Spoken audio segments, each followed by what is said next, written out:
मेरा नाम डॉक्टर नितिन सूद है और मैं एक हेमेटोलॉजिस्ट हूँ। आजकल जो एक सवाल काफ़ी मरीज़ हमें पूछते हैं वो है कार टी सेल थेरेपी के बारे में, और आज का वीडियो हम कार टी सेल थेरेपी के बारे में बना रहे हैं। कार टी सेल थेरेपी एक ऐसी तरह का ट्रीटमेंट है जहाँ पे पेशेंट के अपने टी लिम्फोसाइट्स उनके बॉडी से निकाले जाते हैं एक एफेरेसिस के प्रोसेस के द्वारा, और उन टी लिम्फोसाइट्स को एक सेंट्रल लैब में प्रोसेस किया जाता है और उनको ट्रेन किया जाता है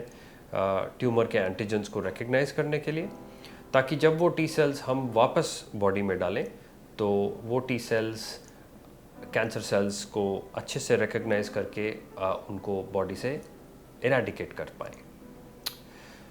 किन पेशेंट्स के लिए कार टी सेल अच्छा है? वो कुछ स्पेसिफिक टाइप के पेशेंट्स हैं, जैसे कि जिन पेशेंट्स का ल्यूकीमिया या ALL ट्रीटमेंट के बाद वापस आया है, जिसे हम रिलैप्स्ड ALL बोलते हैं, या उनका लिम्फोमा ट्रीटमेंट के बाद वापस आया है, जिसे हम रिलैप्स्ड नॉन हॉजकिन लिम्फोमा बोलते हैं, और कुछ मल्टीपल माइलोमा पेशेंट्स के लिए ये काफ़ी यूज़फुल है। एक सवाल जो हमारे सामने आता है वो ये कि ये कार टी सेल थेरेपी कैसे की जाती है। तो इसके लिए पहले हम पेशेंट को इवैल्यूएट करते हैं, ये देखने के लिए कि वो कार टी सेल थेरेपी के लिए सूटेबल हैं या नहीं। और एक बार डॉक्टर ने पेशेंट का असेसमेंट कर लिया, उनके टेस्ट सारे देख लिए, तो फिर उनको कार टी सेल के बारे में बताया जाता है।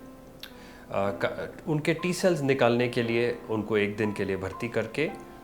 और एक लाइन डाल के उनके टी सेल्स एक एफेरेसिस प्रोसेस के द्वारा एक मशीन के थ्रू निकाले जाते हैं। जब ये टी सेल्स पेशेंट के थ्रू पेशेंट के ब्लड स्ट्रीम से निकाल लेते हैं तो उनको एक सेंट्रल लैब में भेजा जाता है, जहाँ पे एक प्रोसेस के द्वारा उन टी सेल्स में एक वायरस के द्वारा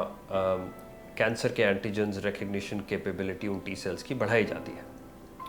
जब ये प्रोसेस कंप्लीट हो जाता है तो वो, जिसको 2 से 3 हफ्ते लग सकते हैं, तो वो टी सेल्स वापस हॉस्पिटल में भेजे जाते हैं। एक बार ये टी सेल्स हॉस्पिटल में आ जाते हैं तो पेशेंट को भर्ती करके उनको थोड़ी कीमोथेरेपी दी जाती है, जिससे कि वो टी सेल्स वापस पेशेंट के ब्लड स्ट्रीम में एडमिनिस्टर किए जा सके।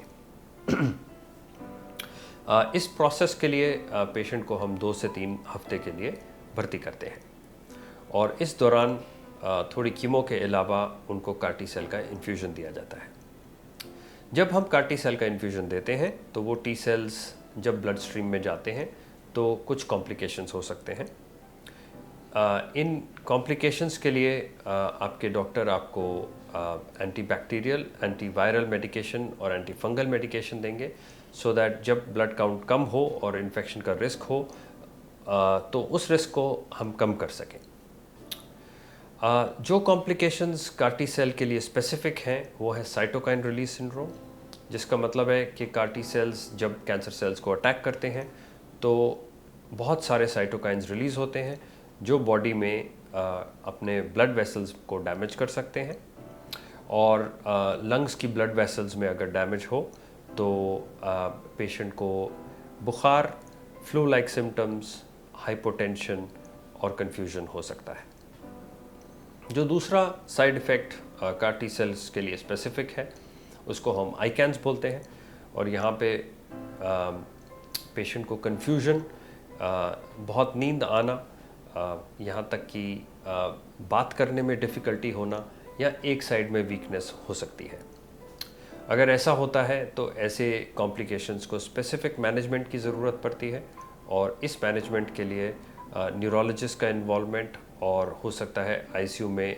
ट्रांसफ़र की ज़रूरत भी पड़ सकती है। इसीलिए पहले 2 से 3 हफ्ते हॉस्पिटल में रहना ज़रूरी होता है। जो टोटल रिकवरी प्रोसेस है कार टी सेल्स का वो 2 से 3 महीने का है, जहाँ पे पूरा इम्यून सिस्टम रिकवर कर जाता है और पेशेंट को कार टी का रिस्क, कार टी के वजह से रिस्क कम हो जाता है। इस 2 से 3 महीने में ये ज़रूरी है कि पेशेंट हॉस्पिटल के आसपास ही रहे, ताकि अगर कोई कॉम्प्लिकेशन सस्पेक्टेड है तो वो इमीडिएटली हॉस्पिटल अटेंड कर सकें और अपने डॉक्टर को कांटेक्ट कर सकें। इस 2 से 3 महीने में कुछ दवाइयाँ भी चलती हैं, और ये दवाइयाँ एक बार ख़त्म हो जाएं तो पेशेंट अपने नॉर्मल लाइफ में वापस जा सकते हैं।